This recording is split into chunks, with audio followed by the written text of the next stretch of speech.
بسم الله الرحمن الرحیم. به نام خداوند بخشنده و مهربان. و بعد السلام علیکم دوستان عزیز و گرامی. تماشابینان گرامی، یکی از خصوصیت‌های اساسی دین اسلام این فرا گرفتن آن است. به این معنا که شریعت اسلام هیچ جنبه حیات انسان را بدون بیان نگذاشته، برای هر کار و تصرف مردم در هر ساحه روزگار احکام معینی مقرر نموده است. معنای دین هم همین است دوستان گرامی، نظام مکمل الهی که آن را برای مردم نازل کرده تا مردم طبق آن و در چارچوبه آن عمر بسر برند.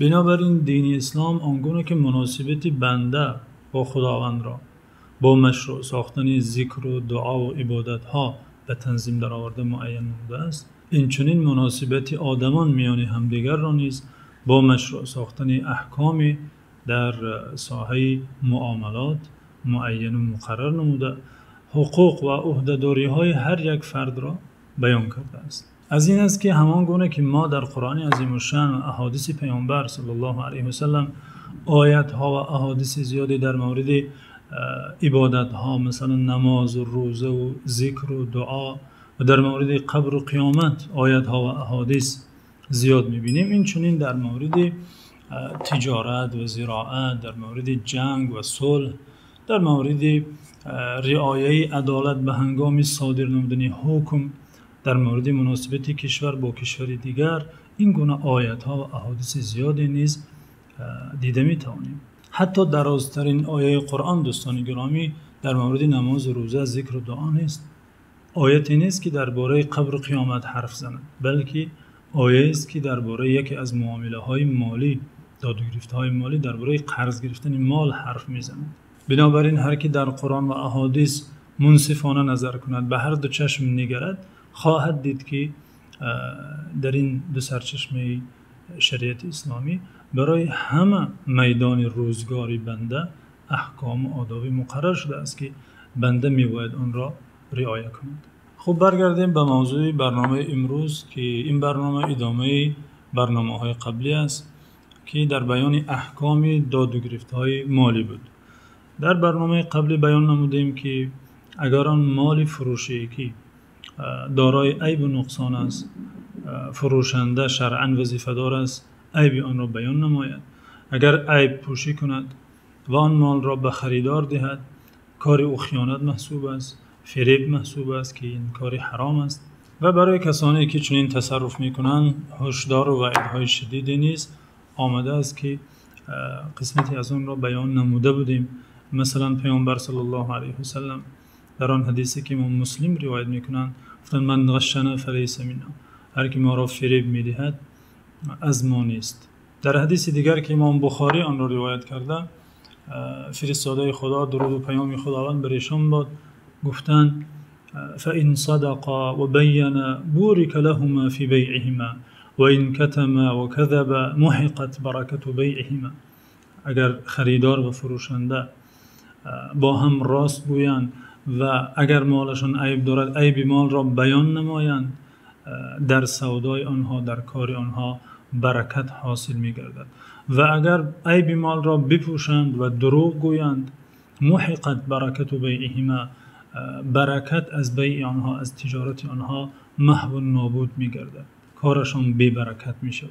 لیک اگر فروشنده مثلا عیب بارش را بیان نکند، قصداً بیان نکند، برایش مهم نباشد احکام شریعت چی فرموده، بلکه برایش مهم باشد که بیشتر درآمد کند، مثلا حقوق مردم برایش اهمیتی نداشته باشد با تأسف شدید، و یا فراموش کند که عیب مالش را بیان کند و خریدار این مال را بخرد و ببرد، ببیند که عیبی داشته، در این صورت شریعت برای چنین خریدار حقی برگرداندن مال را می‌دهد که در اصطلاح فقهی خیار عیب نام دارد.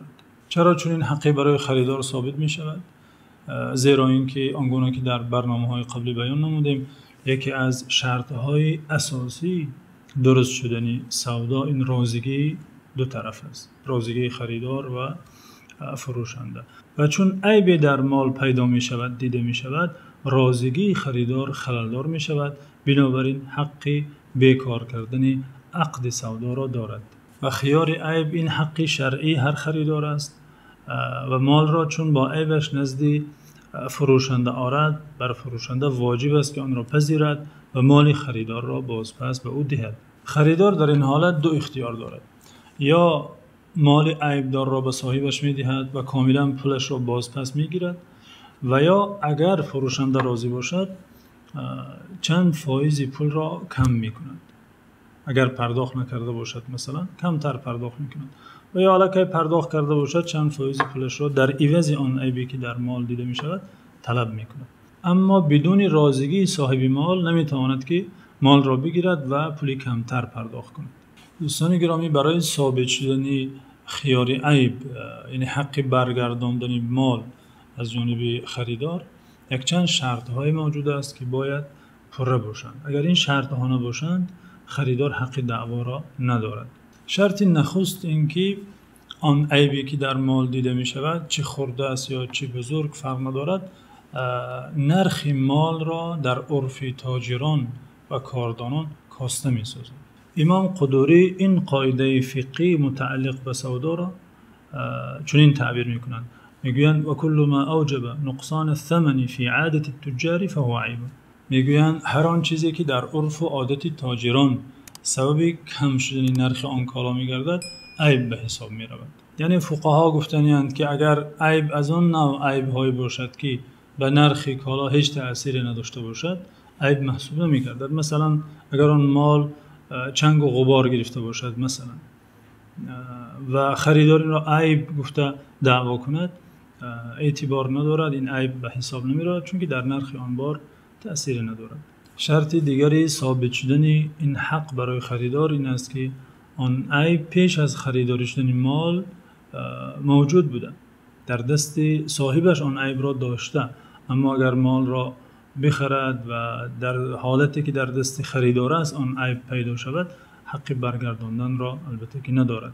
شرط سوم این که خریدار به هنگام خریداری کردن مال از بودن آن عیب خبر نداشته باشد یا صاحب مال برای اون نگفته باشد، اما اگر خبر داشته باشد که این مال عیبی دارد یا صاحب مال برای او بیان کند عیبی مالش را و او به تعبیر دیده و دانسته آن مال را بخرد، دیگر حقی دعوا کردن را ندارد.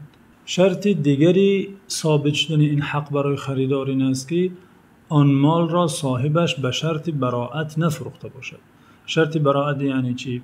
شرط براءت عبارت از این است که صاحب مالش را به خریدار پیشنهاد میکند و میگوید برادر این مال من است، به فروش گذاشتم، شما حق دارید ببینید، تفتیش کنید، بسنجید، فکر کنید.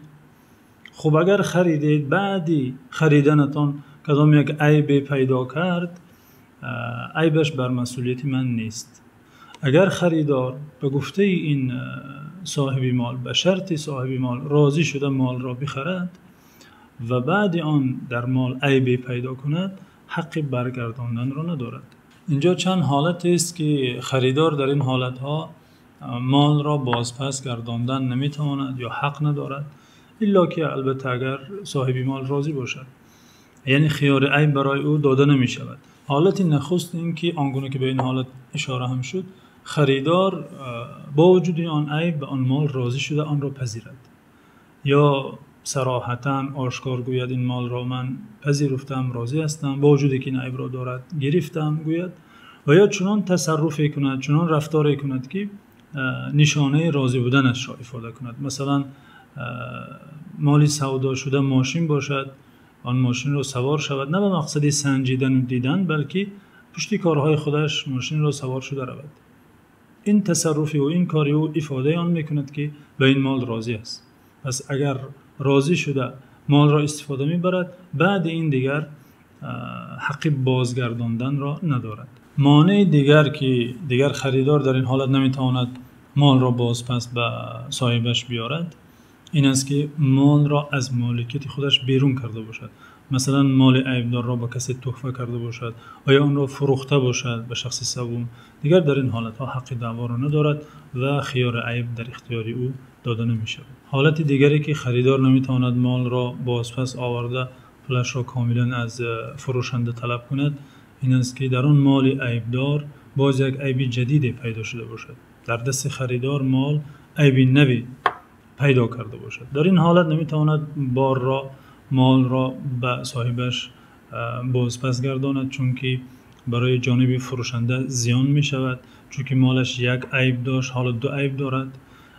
بنابراین ضرر رساندن جانب فروشنده نیز ممنوع است. در این حالت تنها از فروشنده جبران آن عیب قدیم را طلب می کند. مانع دیگری که در این حالت دیگر خریدار نمیتواند مال را به صاحبش باز پس گرداند و پولش را طلب کند، حالت است که خریدار آن مالی که خریداری کرده و عیبی داشته آن را به صورت دیگری تبدیل داده باشد. مثلا مالی خریداری شده آهن بود، از اون دروازه ساخته، چوب بود تریزه تراشیده، مثلا گندم بود آن را آرد کرده، یا آرد بود نان پخته. مثلا در این حالت ها دیگر حق دعوا را ندارد.